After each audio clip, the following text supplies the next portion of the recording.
Olá, irmãos, irmãs, graça e paz encham o seu coração nesse tempo de escuta da palavra de Deus. Seja muito bem-vindo, bem-vinda ao nosso canal no YouTube.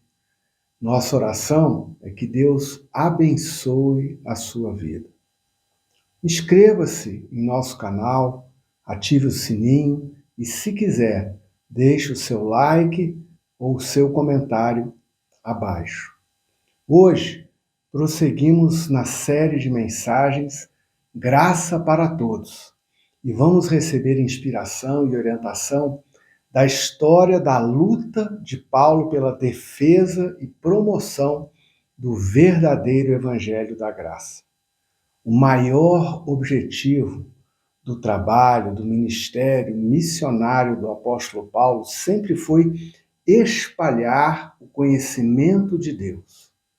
Considere o seu testemunho. Ele diz: Deus mesmo brilhou em nossos corações para a iluminação do conhecimento da glória de Deus na face de Cristo. Ele prossegue, afirmando: temos esse tesouro do conhecimento de Deus, em vasos de barro, para mostrar que esse poder, que a tudo excede, provém de Deus e não de nós. E conclui sua reflexão, seu arrazoado, declarando: Cri, por isso falei. Com esse mesmo espírito de fé, nós também cremos e por isso falamos. Por esse motivo, Paulo viajava por toda parte, proclamando e espalhando o conhecimento de Deus revelado em Jesus Cristo. E foi por essa razão que o apóstolo então se dirigiu ou chegou à cidade de Corinto, na antiga Grécia, onde pregou o Evangelho, a boa notícia do conhecimento da graça de Deus em Jesus Cristo. Paulo iniciou a pregação do Evangelho pela sinagoga dos judeus. Embora alguns judeus acolhessem a mensagem da graça de Deus, o pessoal da sinagoga rejeitou a mensagem do Evangelho, expulsou Paulo e proibiu a sua participação nas reuniões dele.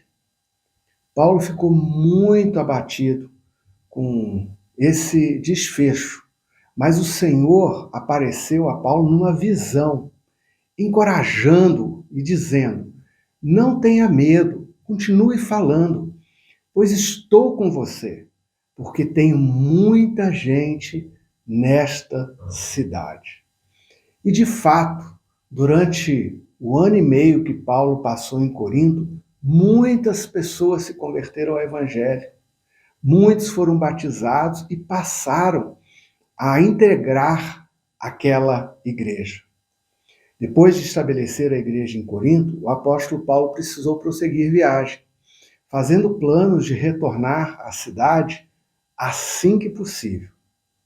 Mas, terrivelmente, após a sua partida, infiltraram-se alguns falsos mestres religiosos ensinando um outro evangelho, um evangelho distorcido. Veja bem, eles se apresentavam como cristãos e diziam atuar em nome de Cristo, mas não ensinavam o evangelho de Cristo. Para conseguir audiência, esses falsos mestres começaram a atacar a pessoa, o ministério, a mensagem de Paulo, visando minar a sua credibilidade como apóstolo. É geralmente assim que falsos mestres agem. Para atacar a mensagem do Evangelho, eles atacam o porta-voz, o portador da mensagem, querendo descredenciá-lo. A resistência ao apóstolo, na verdade, era resistência ao Evangelho. Esses falsos mestres depreciavam Paulo, dizendo que ele era tímido, que não tinha porte e postura de apóstolo, que não tinha cartas de recomendação, criticavam até a sua aparência e diziam que ele não possuía uma oratória ilustre. Enfim, que não poderia ser considerado um verdadeiro apóstolo. Considerando a rica correspondência de Paulo com a igreja de Corinto, descobrimos que havia um grupo infiltrado de judeus que se consideravam super espirituais, judeus que se diziam cristãos, achando-se mais versados em conhecimentos religiosos e que buscavam, por meio de uma oratória sofisticada e técnicas de retórica, manipular a comunidade de fé. Essas pessoas, por isso, achavam-se superiores, tinham uma postura arrogante, orgulhosa, abusavam da sua liderança e exploravam economicamente aquela igreja. Diante desse problemão, Paulo descreve o seu ministério como sendo uma batalha, comparando a uma luta. Ele diz: as armas com as quais lutamos não são mundanas, ao contrário, são poderosas em Deus para destruir fortalezas. Ele continua desenvolvendo a sua analogia da batalha pelo Evangelho nos seguintes termos: destruímos argumentos e toda pretensão que se levanta contra o conhecimento de Deus, e levamos cativo todo pensamento para torná-lo obediente a Cristo. Como Paulo respondeu a todas essas críticas? E como nós, em dias quando se proliferam falsos evangelhos, seitas, heresias, líderes religiosos exploradores da boa-fé, e acontecem tantos escândalos envolvendo gente que se diz cristã ou evangélica, como podemos diferenciar falsos mestres religiosos de verdadeiros agentes do reino de Deus? Podemos aprender com essa história que Deus deseja que a igreja discirna entre falsos mestres e verdadeiros servos de Deus, usando 3 critérios. O primeiro critério, o caráter de Cristo. Verdadeiros mestres cristãos, além de apresentarem o evangelho de Jesus, irão proclamá-lo no estilo, nos modos e com o caráter de Jesus. Observe como Paulo se porta. Ele diz: pela mansidão e bondade de Cristo, apelo a vocês. Essas palavras de Paulo parecem ecoar a conhecidíssima declaração de Jesus a respeito de si mesmo, quando convidou todos os que estão cansados e sobrecarregados a virem até ele, dizendo que ele era manso e humilde de coração. Diferente de Jesus, os falsos mestres infiltrados em Corinto tinham uma postura de arrogância, de superioridade, de orgulho dos seus títulos, dos seus vínculos judaicos, das suas experiências religiosas, dos seus conhecimentos, enfim, tudo que é considerado grande, mas em termos humanos, terrenos, mundanos. A verdadeira proclamação do Evangelho, que leva pessoas a um conhecimento verdadeiro de Deus, a uma experiência real com Deus, é aquela proclamada com graça, com bondade, com mansidão. Observe o caráter, a atitude, o trato de quem está anunciando o Evangelho para discernir se o caráter da pessoa que o anuncia corresponde ao caráter de Cristo. Um segundo critério, as armas de Cristo. Os falsos mestres usavam modos e métodos que visavam manipular e enredar seus ouvintes. Falsos mestres falam mal dos mestres do Evangelho, depreciam o ministério, até a aparência física e o temperamento dos agentes, dos servos de Deus. Suas armas são apelar para a ascendência, cartas de recomendação, retórica, comparar-se com os demais para aparentar grandeza, orgulhar-se dos seus feitos.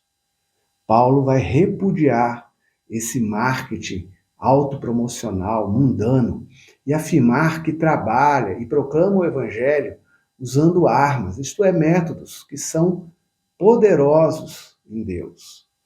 Paulo usa a analogia das armas, e as armas que ele usa são a palavra de Deus, não a sabedoria humana, o Evangelho de Cristo, não uma mensagem que exige mérito, obras, ritos, justiça própria, para buscar a aceitação divina. Paulo maneja bem a palavra de Deus e é capaz de destruir tanto argumentos, ideias, bem como a arrogância do coração que se levanta contra o conhecimento de Deus. Além disso, vemos como métodos da luta de Paulo a intercessão pela igreja, o serviço amoroso, a postura simples e coerente, as cartas, enfim, tudo que promove a edificação, o amadurecimento espiritual e a transformação na semelhança de Cristo. Um terceiro critério, a autoridade de Cristo. Sim, a autoridade do mestre cristão deriva do mandato de Jesus de ir e fazer discípulos, batizando e ensinando os mandamentos de Jesus entre todos os povos. Mestres cristãos sabem que receberam a autoridade de Jesus para servir e edificar as pessoas. Não possuem autoridade em si mesmos, muito menos uma autoridade absoluta.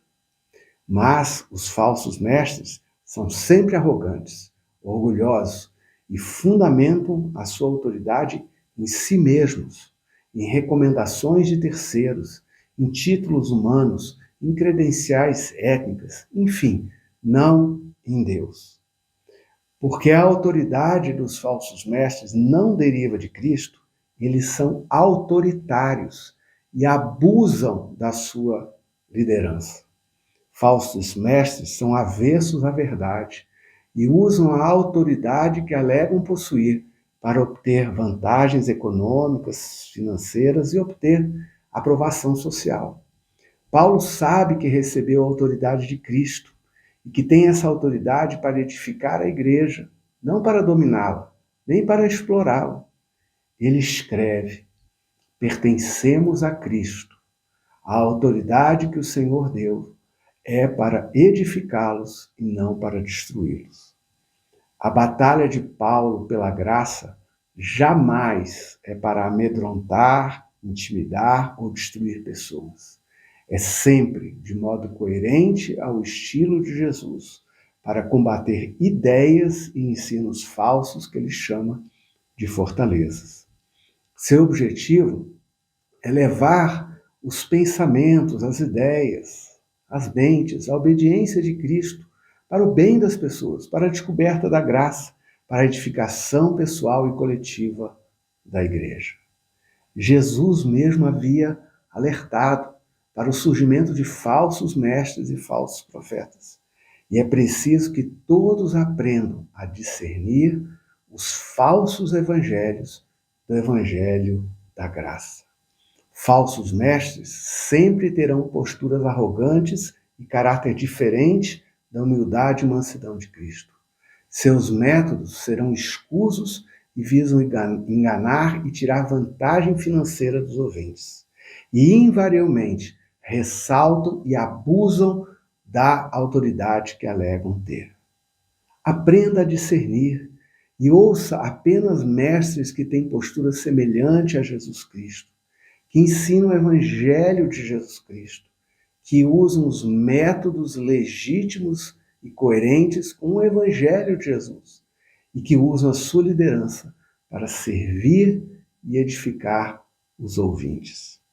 O Senhor abençoe a sua vida e conceda sabedoria para avaliar e discernir aquilo que você ouve, as fontes das quais escuta o Evangelho. Tenha uma ótima e abençoada semana e até o nosso próximo encontro.